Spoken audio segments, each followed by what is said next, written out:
Bab 40. Perubahan sikap. Kingston juga tidak menyangka ada hari di mana dia menjadi supir orang. Tapi dia juga merasa perbuatan Jasmine sangat memuaskan. Dia pun mengendarai mobil masuk lagi ke dalam pangkalan militer. Masuk, keluar. Bolak-balik beberapa kali, ekspresi keluarga Tang semakin jelek, mereka semua memasang wajah marah. Konglomerat lainnya pun menyaksikan pertunjukan ini. James Huo juga tidak berdaya. Naga hitam ini kenapa seperti orang kecil yang tidak pernah melihat dunia, seberapa memalukannya kalau sampai kelakuannya ini tersebar ke ibu kota. Tapi, Kingston merasa sangat bagus. Kehidupan sekarang benar-benar sangat santai dan bebas. Kingston lagi-lagi keluar, di saat dia berbalik dan ingin masuk ke dalam lagi, Clue langsung mengingatkannya, "Kingston, sudah cukup, kamu menghalangi mereka memeriksa surat undangan." Kingston berbalik melihat Jasmine dan bertanya sambil tersenyum, "Ibu, sudah puas?" "Haha, sudah, seluruh tubuhku terasa sangat nyaman." Jasmine tertawa senang. Sangat memuaskan. Hari ini adalah hari di mana dia merasa paling senang dan bangga selama puluhan tahun ini. Konglomerat 5 distrik besar semua menatapi dia merasa sangat bangga. Kingston berkata, "Kalau sudah, aku akan mengembalikan mobil ini bukan mobilku." Mendengar kata-kata Kingston, senyuman di wajah Jasmine membeku, tapi begitu mengingat Kingston meminjam mobil ini untuk membuatnya bangga, dia pun tidak mengejeknya dan berkata, "Sudah, pulanglah." Baik. Kingston mengemudi pergi di bawah tatapan para anggota keluarga Tang dan juga konglomerat 5 distrik besar. Dia lebih dulu mengantar Clue dan Jasmine pulang ke rumah, kemudian pergi ke Imperial Residence. Setelah memarkirkan mobilnya, dia pun memanggil taksi pulang ke rumah keluarga Tang.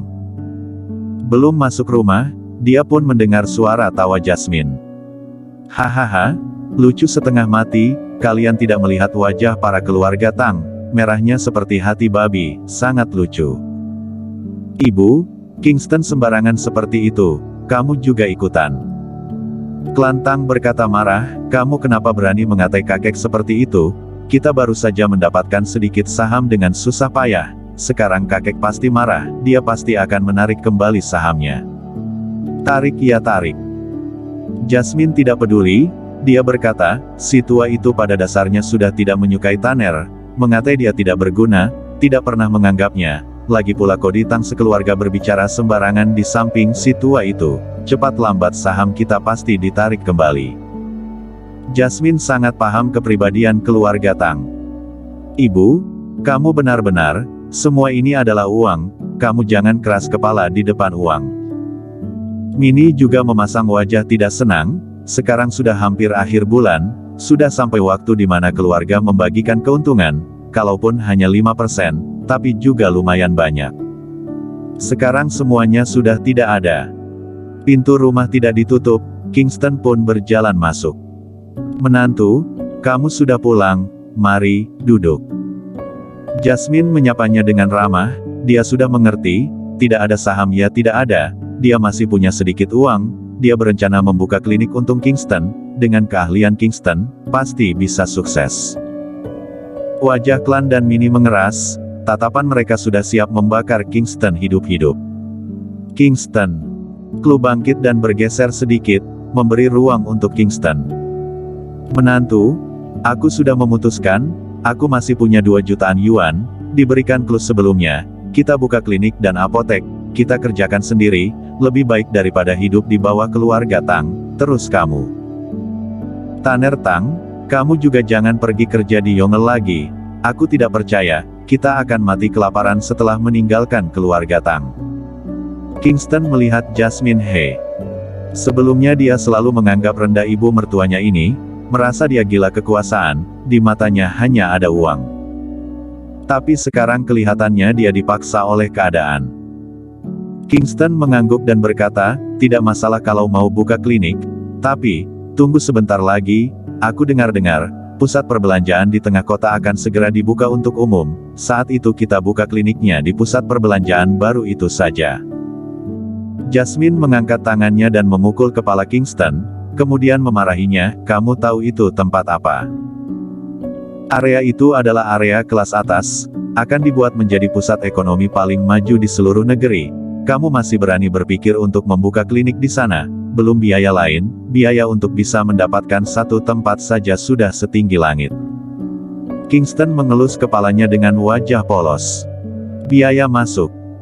Dia akan segera membeli seluruh pusat perbelanjaan, dia mau membuka sebuah klinik, siapa yang berani meminta biaya masuk darinya?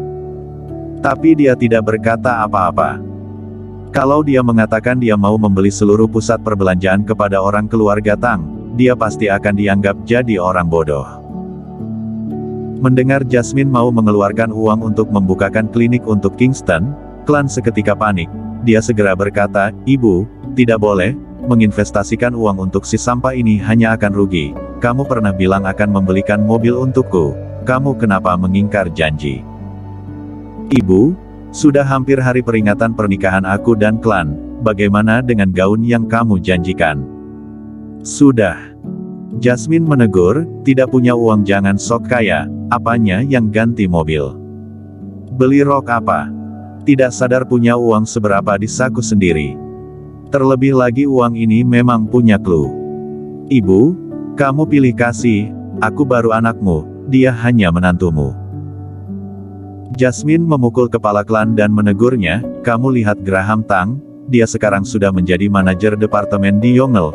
Kamu lihat Sean Tang, dia tidak bekerja di Yongle, tapi dia membuka pabrik sendiri, penghasilan tahunannya puluhan juta yuan. Kamu lihat kamu sendiri, hebat di mana?" Klan dikatai sampai tidak berani mengatakan satu kata pun, dia hanya memelototi Kingston, tatapannya penuh dengan kebencian. Clue pun tersenyum dan tidak berkata apa-apa. Bisa melihat ibunya mengakui Kingston, suasana hatinya juga sangat bagus. Minnie menarik tangan Klan kemudian memberi tanda padanya, kemudian dia segera meminta maaf, "Ibu, kita salah, tidak usah ganti mobil lagi, juga tidak usah beli gaun lagi." Tok tok tok.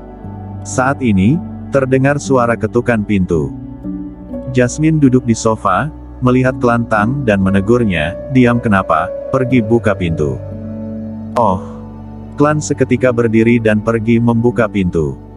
Di depan pintu berdiri beberapa orang. Bukan orang lain, melainkan Rilan Tang, Cody Tang, Edwin Tang dan beberapa anggota penting keluarga Tang yang lain. Mereka bahkan membawa hadiah. Cody bertanya sambil tersenyum, "Klan, ayah dan ibumu ada di rumah tidak?" Dari dalam terdengar suara Jasmine, "Klan, siapa?" Klan menjawab, "Ibu, yang datang adalah kakek, paman pertama dan paman kedua dan yang lainnya." Mendengar ini, Jasmine seketika bangun dan menghampiri mereka, melihat orang-orang yang berdiri di depan pintu, dia pun berkata dengan nada penuh maksud, "Oh, benar-benar tamu spesial, rumahku ini dibeli sudah bertahun-tahun, kalian baru pertama kali datang, kan? Rumah kecilku ini tidak bisa menampung orang-orang penting seperti kalian." Kemudian, dia menunjuk ke arah luar dan berkata, "Keluar." "Jasmine, jangan begitu, ayah kita datang sengaja untuk meminta maaf." Cody segera berkata, "Lihat, ayah sudah setua ini, dia masih datang sendiri untuk minta maaf. Kamu mana boleh tidak membiarkan dia masuk, kalau sampai didengar orang luar, mereka akan memarahi kalian tidak berbakti." "Marah ya marah saja, selama ini, orang luar tidak jarang memarahi kita sekeluarga." Jasmine berkata dengan arogan, "Kenapa? Begitu tahu Kingston punya kemampuan, kalian langsung datang menyanjungnya." "Maaf, aku harus membuat kalian kecewa, dia hanya seorang tentara pensiun, hanya tentara kecil, meskipun atasannya hebat, mengenal Jenderal Westland, tapi dia bisa meminjam mobilnya sekali, tidak bisa kedua kalinya." Hanya dengan dengkulnya saja Jasmine sudah bisa menebak Rilan Tang datang sendiri dengan tujuan apa. Meskipun Rilan Tang adalah generasi yang lebih tua, Jasmine tetap tidak akan sungkan kepadanya. Bersambung.